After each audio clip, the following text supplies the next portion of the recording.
그동안 우리는 관절염이 단지 관절을 많이 써서 생기는 병이라고 생각했다. 나이가 많아질수록 관절을 더 많이 사용했을 것이므로 관절이 닳아서 아픈 것으로 판단한 것이다. 하지만 관절은 사용 기한이 정해져 있지 않다.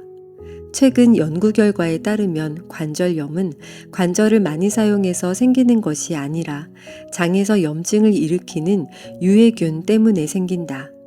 다시 말해 관절을 닳게 하는 것은 염증 탓이지 노화 때문이 아니라는 것이다. 예를 들어 관절염이 있는 쥐에게 유익균을 보충해 주면 전신성 염증과 연골 파열 현상이 점차 줄어드는 결과가 나타난다. 알고 보면 관절염이 생기는 원리는 아주 간단하다. 장내 유해균과 장 누수 증상이 만나서 렉틴과 지질 다당류를 몸속으로 내보내기 때문이다.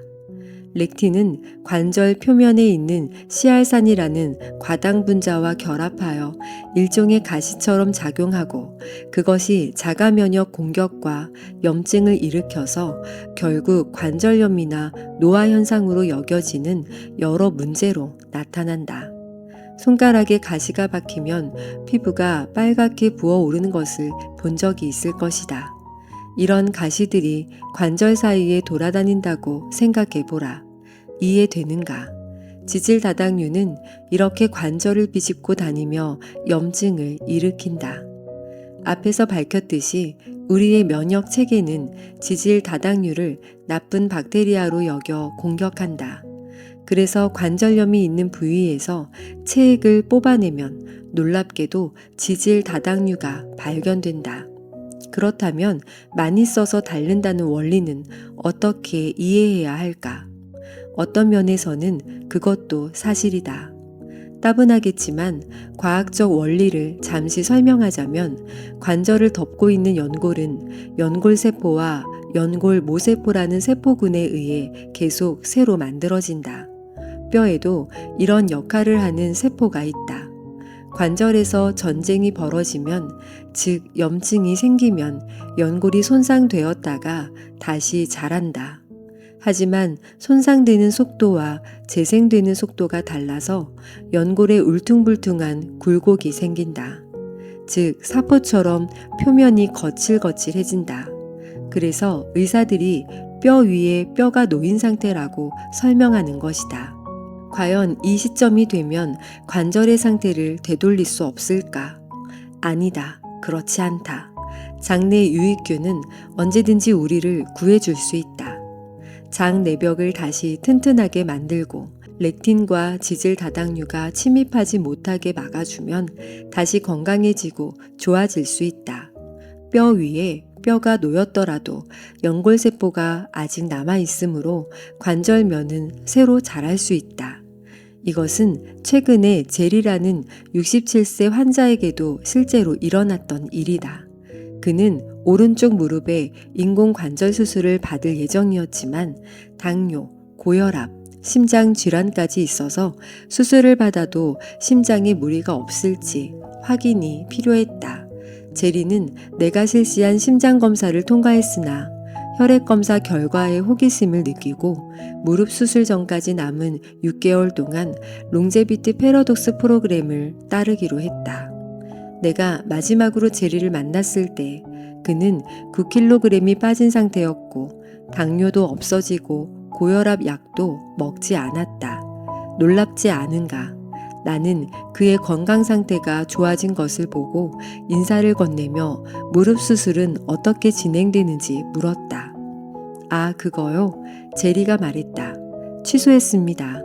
아프지도 않은데 수술을 뭐하러 받겠습니까? 제리는 그렇게 말한 뒤 진료 테이블에서 살짝 뛰어내려 내게 보란 듯 내 앞에서 폴짝폴짝 뛰어다녔다. 제리처럼 나를 보러 오는 관절염 환자들은 한 가지 병만 앓고 있는 경우가 극히 드물다. 노화와 관련된 질병은 근본적으로 원인이 같기 때문이다. 사실 나를 보러 오는 환자들은 제일 건강하다는 환자조차 평균 7가지 약을 먹는다. 하지만 그 약들은 근본적인 원인을 더 악화시킬 뿐이다. 많은 관절염 환자들이 통증과 염증을 완화할 목적으로 처방전 없이 살 수 있는 비스테로이드성 항염증제를 복용한다. 알다시피 문제는 이런 약들이 창자벽에 구멍을 뚫어서 침입자의 공격에 훨씬 더 취약하게 만든다는 사실이다. 따라서 대부분 사람은 염증이나 통증을 낫게 하려고 약을 먹지만 사실은 그 약들이 장 내벽을 손상해서 염증과 통증을 더 악화시키는 악순환을 낳는다. 이 악순환의 고리를 끊으려면 장 내벽을 치유하고 장내 유익균에 필요한 영양분을 공급해야 한다. 그래서 염증이 가라앉으면 비스테로이드성 항염증제나 다른 진통제를 먹지 않아도 된다.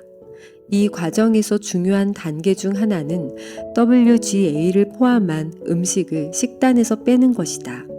기억하고 있겠지만 WGA는 크기가 너무 작아서 창자벽을 그대로 빠져나갈 수 있다. 밀기울에 들어있는 WGA는 파스타, 빵, 과자는 물론이고 밀을 빻아서 만든 벌거, 호밀, 보리, 현미 등 모든 통밀가루와 통곡물에 존재한다. 우리는 지금까지 이런 음식들이 몸에 좋다고 들어왔지만 건강하게 장수하는 삶을 꿈꾼다면 이제부터라도 다른 각도에서 생각해 보기를 바란다. 나는 건강한 음식을 먹을수록 점점 더 많은 질병으로 고통받는 환자를 수없이 보았다. 하지만 그런 사람들도 롱제비티 패러독스 프로그램을 시작하고 다시 활기를 찾았다.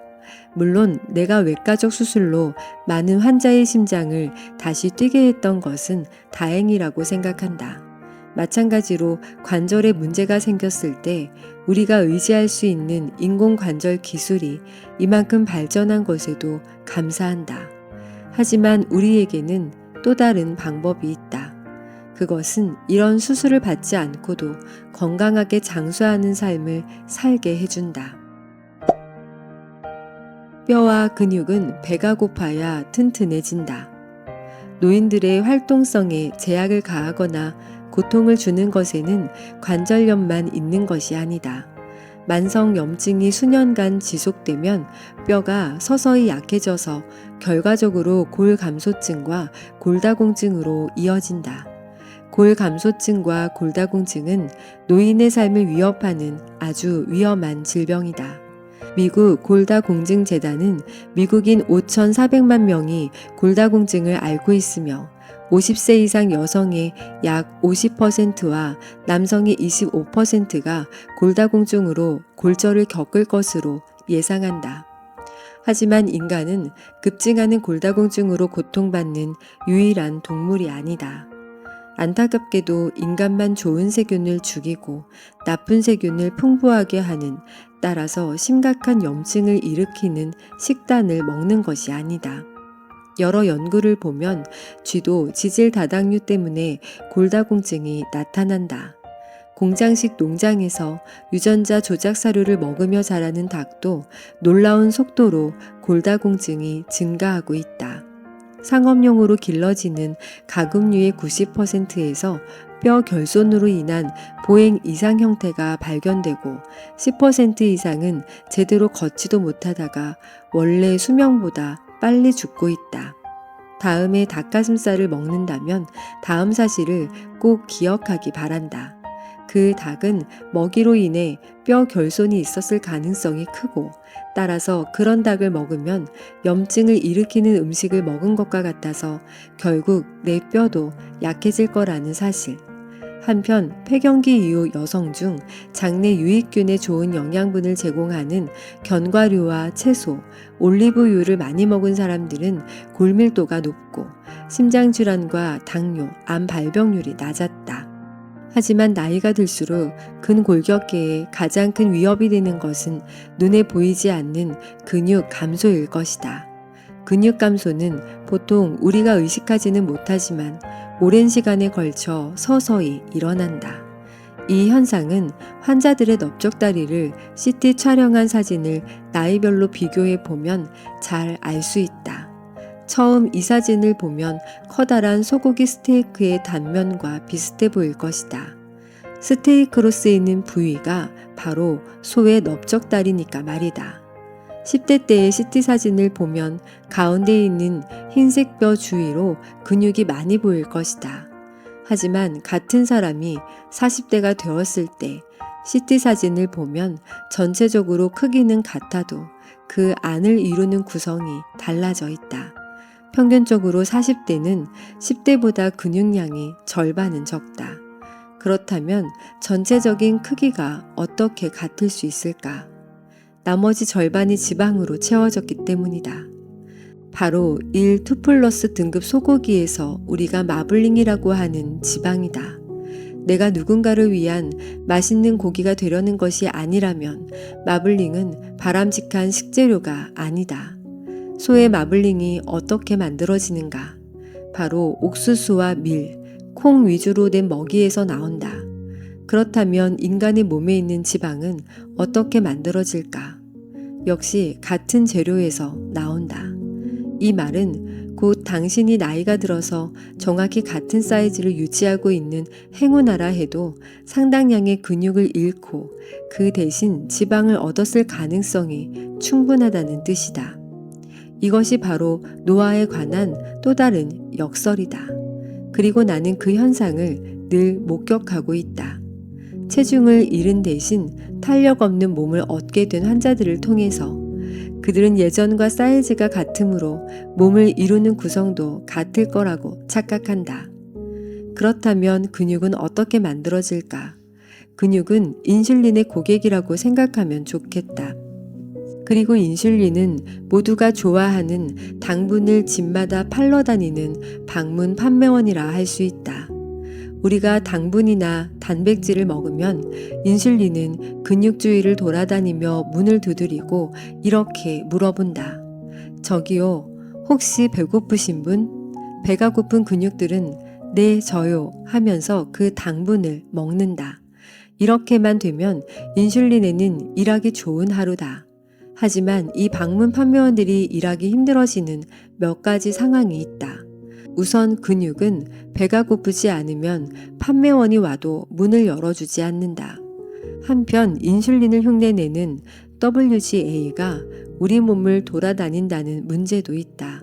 장 누수 증후군이 없어도 WGA는 창자벽을 통과할 수 있다는 것을 기억할 것이다. 이런 일이 생기면 인슐린은 판매원을 늘려달라고 본사에 도움을 요청한다. 그러면 우리 몸은 그들을 도와주기 위해 재빨리 인슐린을 더 많이 만든다. 하지만 근육이 여전히 배가 고프지 않거나 WGA가 근육세포에 있는 인슐린 수용체를 막고 있다면 아무리 많은 판매원이 와서 문을 두드려도 근육은 당분을 사지 않는다. 더 심각한 문제는 WGA가 판매원을 막고 있어서 당분이 필요한 상황이 되어도 근육이 당분을 먹지 못하고 점점 약해진다. 이렇게 되면 인슐린은 어쩔 수 없이 판매를 포기하고 하루를 마감한다. 하지만 판매원들로서는 남은 제품을 어떻게든 처리해야 한다. 따라서 근육이 언젠가 배가 고플 때를 대비해 지질단백 지질 분해 효소로 남은 당분을 지방으로 전환한다. 이러한 과정이 몇 달, 몇 년 혹은 몇십 년에 걸쳐 계속되면 결과적으로 지방이 더 늘고 근육은 준다.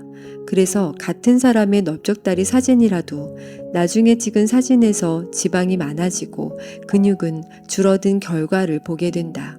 40대의 사진이 이 정도라면 다른 노력을 하지 않았을 때 20년 뒤의 결과는 어떻게 달라질지 상상해 보라. 나는 나이 많은 환자를 많이 접하다 보니 그런 사진을 늘 보게 된다. 실제로 고령 환자들은 근육량이 심각하게 줄어드는 근감소증이 정말 많이 나타난다. 그렇게 되면 인슐린 저항성과 장 건강이 심각해진다. 나는 앞서 우리 몸속에 단백질을 흡수하는 테니스 코트 면적의 창자 표면이 있다고 말했다. 하지만 렉틴을 비롯해 비스테로이드성 항염 증제와 유해균들로부터 수십 년간 공격을 받고 나면 테니스 코트 면적의 창자 표면이 탁구대 크기가 된다. 게다가 오랫동안 위산 억제제를 복용하면 위산도 제대로 분비되지 않는다. 위산도 부족해서 단백질이 분해되지 못하므로 탁구대 크기의 창자 표면으로는 아무것도 흡수할 수가 없다. 그래서 점점 근육이 사라지는 것이다. 그렇다면 어떻게 근육이 배고픔을 느끼게 할 수 있을까? 짐작하다시피 바로 운동이다. 특히 근육량을 늘리는 근력 강화 운동이 필요하다. 근력 운동을 하면 근육이 배고픔을 느껴서 음식을 달라고 아우성치기 시작한다. 이때부터 인슐린은 당분을 지방으로 저장할 필요가 없어지고 판매가 쉬워진다. 인슐린을 보충해야 할 필요가 없어지면 인슐린 수치가 떨어지고 지방도 줄어든다. 근육량이 많아질수록 인슐린에는 당분을 판매할 고객이 더 많아진다는 의미다. 이제 인슐린은 모든 일을 알아서 처리할 수 있다고 본사에 알린다. 결과적으로 우리 몸은 인슐린 민감성이 높아지고 근육량이 많아지고 지방은 적어지는 보상을 받는다. 하지만 렉틴과 WGA, 위산 차단제를 먹으면 근력 운동으로 얻은 효과의 상당 부분이 상쇄된다. 이것은 노화와 관련된 또 다른 신화와도 일맥상통한다. 즉, 노화가 일어나는 이유는 나이가 들수록 세포에 필요한 에너지를 생성하는 미토콘드리아가 줄어들기 때문이라는 것이다. 많은 의사가 노인에게는 미토콘드리아 수가 적다는 이유로 이 주장을 지지한다. 하지만 근육량 감소와 마찬가지로 미토콘드리아가 감소하는 현상은 노화를 일으키는 원인이지 결과가 아니다. 미토콘드리아는 자체적으로 DNA를 보유하고 있어서 세포 핵에 있는 우리의 DNA 영역과는 별개로 스스로 분열해서 수를 불린다. 앞에서 살펴보았듯이 장내 유익균이 그들의 자매인 미토콘드리아에 신호를 보내면 미토콘드리아는 그들을 감싸고 있는 세포가 분열하지 않아도 독자적으로 분열한다. 결과적으로 우리 몸에서 미토콘드리아가 늘어나게 되고 몸으로 들어오는 음식이 점점 부족해진다고 예상되면 에너지를 더 많이 뽑아낸다. 또한 미토콘드리아는 우리가 근육을 단련하면 그 근육이 힘을 내기 위해 에너지가 필요할 때도 분열한다. 따라서 두 가지 스트레스 요인, 즉 칼로리 제한과 운동은 미토콘드리아가 더욱 많아질 수 있게 세포에 터보차저를 달아주는 역할을 한다. 하지만 사람들은 보통 나이가 들수록 칼로리 섭취를 제한하지 않고 간헐적 단식이나 근력 운동도 하지 않는다. 그래서 대부분 노인에게서 근육량이 줄고 미토콘드리아가 줄어드는 현상이 나타난다. 하지만 이것은 얼마든지 피할 수 있는 일이다.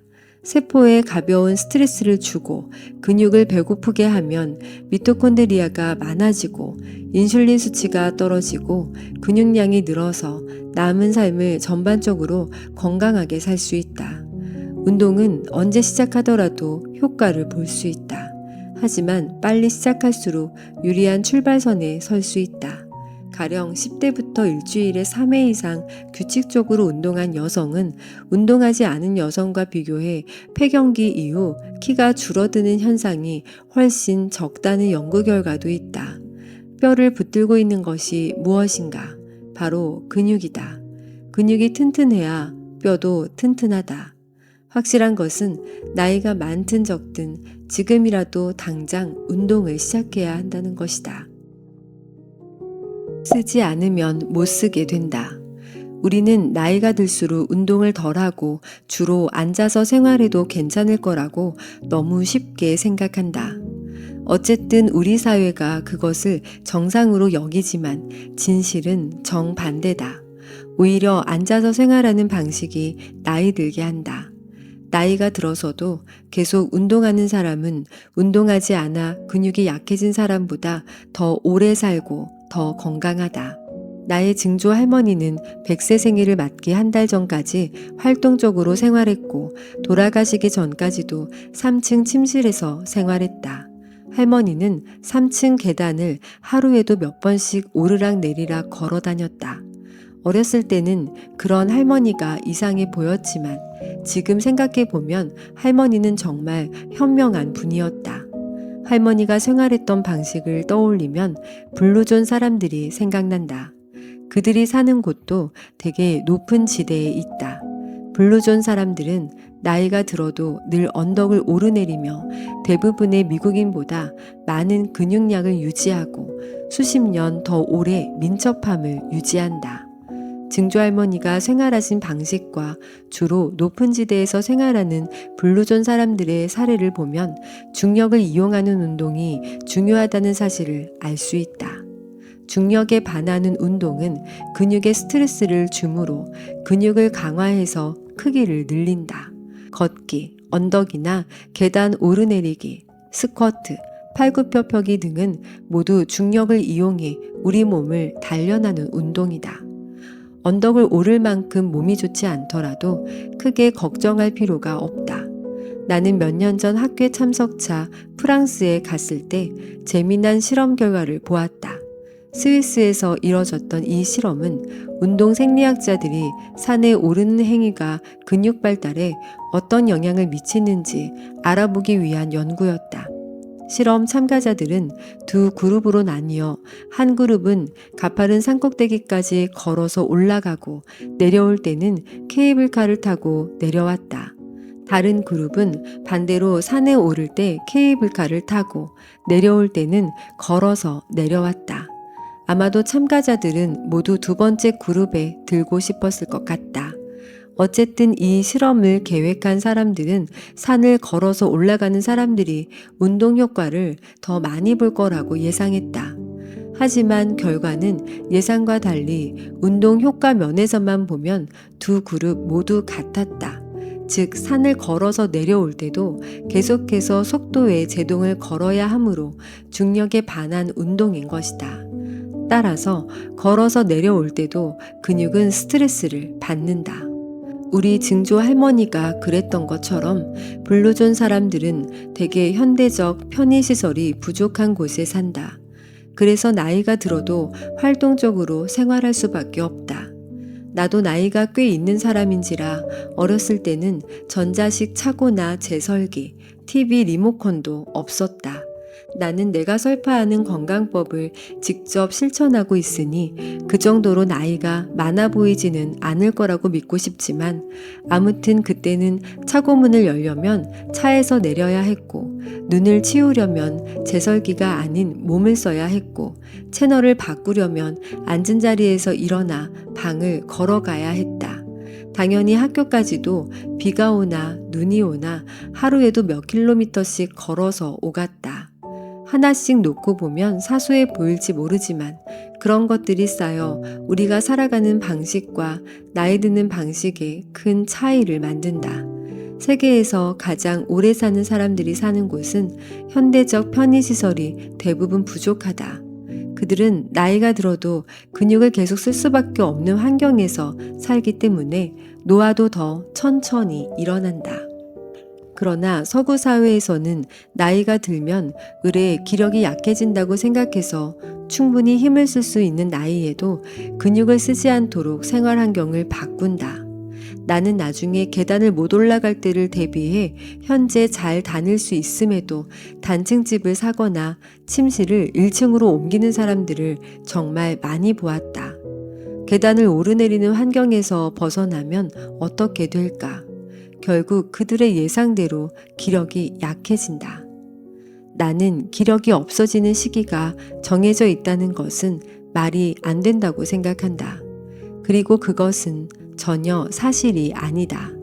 호주의 노인들을 보라. 그들은 시니어 발레 수업을 들으며 유연성과 자세가 더 좋아지고 활기차게 생활해서 대체로 노후 생활에 만족하며 산다. 사이클 선수로 활동하는 107세 프랑스인 로베르 마샹 씨만 봐도 그의 생리 기능을 조사한 연구진의 말에 따르면 나이가 들수록 정말로 몸이 더 좋아지고 있다. 마샹 씨에 관한 글을 처음 읽었을 때 내 관심을 끈 것이 또 있다. 그는 150cm 남짓한 작은 키에 마르고 단단한 체구를 지녔다. 앞에서 설명했듯이 365일 성장 주기는 장수에 치명적이고 키가 작은 사람이 오래 산다고 설명한 것과 모든 면에서 일치하지 않는가. 또 한 가지 주목할 점은 그는 평생 규칙적인 운동을 거의 해본 적이 없다는 것이다. 사이클은 은퇴 후부터 시작한 운동이다. 하지만 대부분 사람은 그와 반대로 은퇴 시점이 지나면 활동을 점차 줄인다. 내가 사는 이곳 팜스프링스도 천국 대기실이라는 별명이 괜히 붙은 것이 아니다. 하지만 마샹 씨는 107세의 고령에도 불구하고 복용하는 약도 없을 뿐더러 건강한 50세와 같은 유산소 능력을 지녔다. 건강하고 오래 살기 위해 근육을 단련하는데 절대 늦은 시기는 없다. 그렇다고 몇 시간씩 헬스장에서 운동을 해야 한다는 뜻이 아니다. 10장에서 현재 자신의 운동 수준에 상관없이 어떤 연령대도 따라할 수 있는 쉽고 간편한 운동을 소개할 것이다. 하지만 먼저 운동이 근육에 배고픔을 느끼게 하는 일 외에 우리 몸에 어떤 영향을 주는지 살펴보자. 운동은 적절한 스트레스로 몸이 더 강해지는 호르메시스 효과를 일으키는 또 하나의 완벽한 사례다. 칼로리 제한 같은 다른 호르메시스 자극 요인처럼 운동은 병들고 오래된 세포 성분을 재활용하는 자가포식 현상과 그와 유사한 비접힘 단백질 반응작용을 유도한다. 비접힘 단백질 반응이 일어나면 세포는 잘못 접힌, 즉 기능장애가 있는 단백질 세포를 분해하여 세포의 건강을 회복시킨다. 운동은 자가포식 현상과 비접힘 단백질 반응을 모두 자극하지만 운동을 일찍 시작할수록 자기 포식으로 인한 이득을 더 많이 본다는 증거가 있다. 한 실험에서 운동하지 않은 남성들을 대상으로 20대 후반 그룹과 60대 그룹으로 나누어 저항력 운동 프로그램을 시행했더니 두 그룹 모두 저항력 운동 후 48시간 동안 비접힘 단백질 반응이 증가했지만 자가포식 현상은 젊은 남성 그룹에서만 운동 후 48시간 동안 증가했다. 운동은 언제 시작해도 효과를 볼 수 있다. 그래도 일찍 시작할수록 좋다. 모델 겸 배우인 아기네스 딘의 말처럼 젊음을 지키고 싶다면 빨리 시작할수록 좋다. 자가포식 작용과 비접힘 단백질 반응에서 나타나는 효과를 보면 운동이 암 발생률을 최소화해 주는 이유를 알 수 있다. 우리 몸에 이런 장치가 없다면 오래된 세포 요소들과 잘못 접힌 단백질 세포들이 다른 세포에 잘못된 정보를 전달해서 암세포를 만들 수 있다. 자가포식 작용이나 비접힘 단백질 반응을 통해 세포가 어려지면 젊음을 유지하고 암을 예방하는 데 도움을 주며 심장마비 같은 심각한 질병이 생긴 경우에도 세포가 회복되도록 돕는다. 쥐를 대상으로 한 연구 결과에서는 운동이 실제로 새로운 심장 근육세포를 만드는 것으로 나타났다. 건강한 쥐뿐 아니라 심장에 손상을 입은 쥐에게도 마찬가지였다. 운동이 주는 장점 중 한 가지는 실제로 심장 기능을 회복시켜 주는 것이다. 또한 규칙적인 운동은 알츠하이머에 걸릴 위험을 크게 낮춘다. 2018년의 한 연구 결과에 따르면 중년기에 건강한 체격을 유지한 여성은 수십 년이 지나도 알츠하이머에 걸릴 확률이 무려 90%나 낮았다. 운동하지 않은 여성이 평균 79세에 알츠하이머병에 걸렸다면 건강한 체격을 유지했으나 나중에 알츠하이머에 걸린 몇몇 여성은 그보다 11년 후인 평균 90세에 알츠하이머가 시작되었다.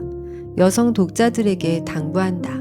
아널드 슈워제네거의 전 부인이자 여성 운동가인 내 친구 마리아 슈라이버가 말했듯이 알츠하이머는 모든 여성에게 똑같은 비율로 찾아가지 않는다. 따라서 알츠하이머는 예방이 최선이다. 현재까지 알츠하이머를 치료해준다고 알려진 약은 없다. 만일 방송에서 알츠하이머를 예방해주는 약이 개발됐고 어릴 때부터 먹으면 90%까지 예방해준다는 뉴스가 나온다고 상상해보라. 얼마가 들더라도 그 약을 사서 먹지 않을까. 그 약은 바로 적절한 운동과 단순한 식사, 그 두 가지를 병행하는 것이다. 알츠하이머 초기 환자에게 운동이 미치는 효과를 알아본 또 다른 연구에서는 운동이 기억력을 향상시키고 심지어 기억 중추인 해마가 위축되는 현상을 줄이는 것으로 나타났다. 특히 다리를 사용하는 운동은 뇌세포를 자극해 주의력을 높이고 건강한 삶을 유지하는 데 도움을 준다. 서문에서 내가 언급한 이디스를 기억하는가? 나는 그녀가 하루에도 몇 번씩 포메라니안과 함께 산책하러 나간 덕분에 고령에도 맑은 정신을 유지할 수 있었다고 믿어 의심치 않는다. 뇌기능을 향상해준다고 주장하는 두뇌 훈련 앱들은 실제로 작업 기억이나 IQ 향상에 아무런 도움이 되지 않는다. 앉아서 게임할 시간이 있다면 대신 산책을 나가자. 운동은 면역 체계에도 강력한 효과를 미친다. 격렬한 운동을 하고 나면 우리 몸의 항산화 방어 기전이 전반적으로 강화된다. 즉, 운동을 하면 몸에서 세포와 미토콘드리아 기능을 돕는 효소가 더 많이 생성된다. 운동은 심장병 예방에도 도움이 되는데 내 동료 중 많은 이들이 운동이 염증을 감소시키는 효과가 있어서라고 설명한다. 하지만 독자 여러분도 짐작하다시피 나는 운동이 장내 미생물에게 영향을 미친다고 생각한다. 그렇다. 운동은 미생물군 유전체를 변화시킨다. 장내 유익균은 우리가 운동하는 것을 좋아한다. 그래서 운동을 하면 우리를 위해 그들의 집을 새로 단장한다.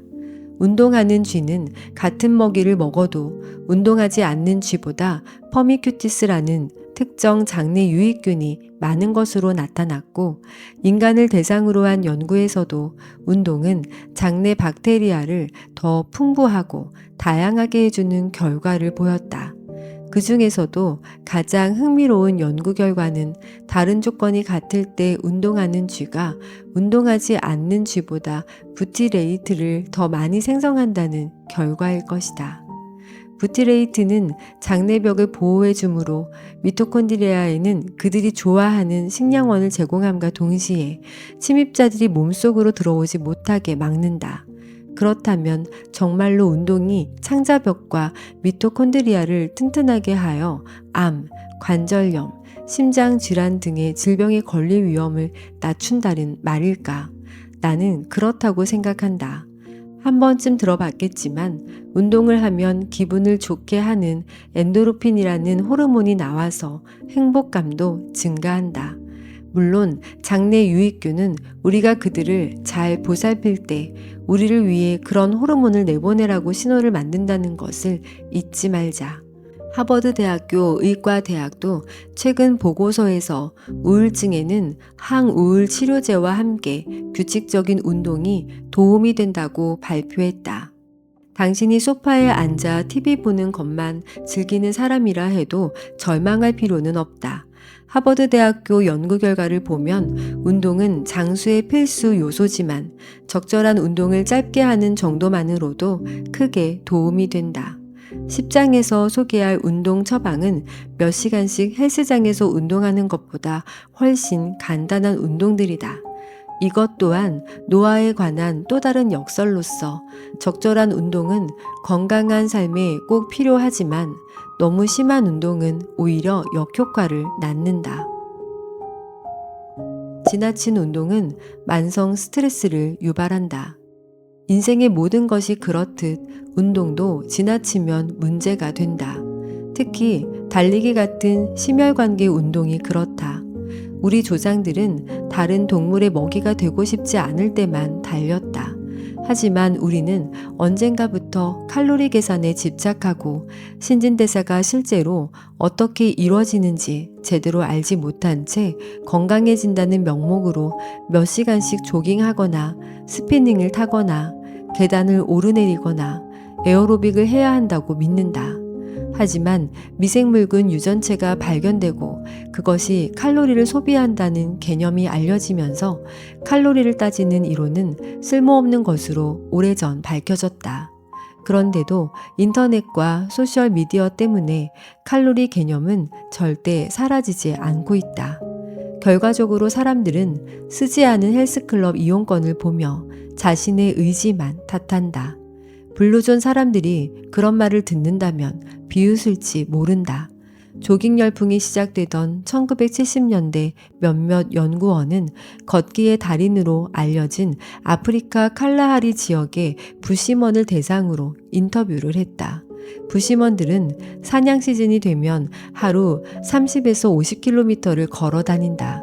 그들에게 하루 동안 40km를 달릴 수 있는지 질문하자 말도 안 된다는 식의 반응을 보였다. 사냥감을 쫓아서 40km를 뛰고 나면 얻는 칼로리보다 쓰는 칼로리가 더 많을 텐데 그럴 필요가 있겠냐는 것이다. 그리고 만약 어떤 동물이 자신을 쫓아온다면 40km는커녕 그보다 훨씬 전에 잡힐 거라고 했다. 사실 진화 생물학에서도 운동 정도에 상관없이 우리 몸이 칼로리 소비를 조절한다는 것이 밝혀졌다. 전력 질주는 원시 인류가 상처 입은 동물을 쫓거나 성난 멧돼지를 피해 가까운 나무 위로 잽싸게 도망갈 때나 유용했다. 가끔 있는 경우를 제외하면 느려도 꾸준히 가는 방식이 언제나 옳다. 가령 100m 달리기 선수들의 체성분을 보라. 그들은 장수에 적합한 체형과 아주 유사하며 단단한 근육질 몸매를 자랑한다. 하지만 마라톤 선수들은 암에 걸린 것처럼 보이는 경우가 종종 있고 면역계도 좋지 않다. 우리 조상들은 가끔 있는 짧은 전력 질주를 빼면 먹을거리를 찾아 주로 걸었다. 이런 운동이 장수에는 가장 좋다. 블루존 사람들도 먼 거리를 뛰어다니기보다 낮은 산을 오르내리거나 평지를 걸으며 활동한다. 2007년 스포츠 의학에 소개된 논문에 따르면 장거리 달리기는 안타깝게도 면역계에 손상을 준다. 나는 전처럼 10km 이상 뛰거나 하프마라톤 코스를 달리는 대신 하루 5km 정도만 걷거나 가볍게 뛰는 운동을 고수할 생각이다. 마라톤처럼 근육 손실이 많은 지구력 운동이 장수에 치명적인 영향을 준다는 증거는 얼마든지 있다. 장거리 달리기와 관련된 거의 모든 연구 논문이 심장 근육에 계속 손상을 주는 심근섬유증을 일으킨다고 보고한다. 실제로 장거리 달리기는 심장 세포, 특히 우심실 세포를 파괴해서 심장에 손상을 준다. 과거에 장거리 달리기 선수였거나 현재 선수인 환자들을 통해 내가 늘 접하는 현상이기도 하다. 많이 달릴수록 심장에는 더 많은 손상이 간다. 그래서 부정맥이나 우렬성 심부전증까지 이어질 수 있다. 일시적인 스트레스는 우리 몸에 긍정적인 효과를 주지만 장거리 달리기는 심장에 너무 오래 많은 스트레스를 준다. 사실 격렬한 운동은 적당한 운동으로 얻은 좋은 효과를 상쇄한다. 에너지가 고갈될 정도로 심한 운동은 활성산소를 만들어서 산화 스트레스를 일으킨다. 앞에서 언급했듯이 활성산소는 노화의 주범으로 반응성이 매우 높은 분자다. 적당한 운동은 항산화 효과를 일으켜서 활성산소를 없애고 산화 스트레스를 막아주지만 장거리 달리기 같은 지구력 운동은 결정적으로 장 투과성을 증가시킨다. 잠깐 다른 얘기지만 나는 어렸을 때 식사 후 1시간은 수영이 허락되지 않았다. 위경련이 생겨서 익사할 수 있다는 이유였다. 어머니는 실제로 1시간을 쟀다. 그런 어머니 옆에 앉아 시계바늘만 쳐다보며 물에 들어갈 시간이 오기만 기다렸다. 음식을 소화하기 위해서는 엄청난 양의 혈액이 필요하다. 따라서 음식을 먹으면 혈액은 근육이나 뇌로 가지 않고 위로 몰린다. 그래서 식사 후 바로 수영을 하면 혈류가 부족해서 젖산이 쌓이므로 위경련이 일어날 수 있다는 것이었다. 사람들은 이 말을 오랫동안 가벼운 속설 정도로 치부했으나 어느 정도는 사실이다. 음식을 먹고 나면 정말로 혈액이 위로 공급된다.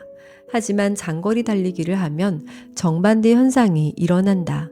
즉 혈액이 전부 근육으로 몰려서 위장의 혈액이 부족해지는 장내 허혈이 생긴다.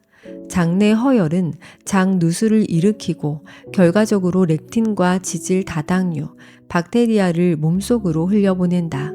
그래서 마라톤을 하고 나면 2주 동안 면역계가 완전히 망가진다.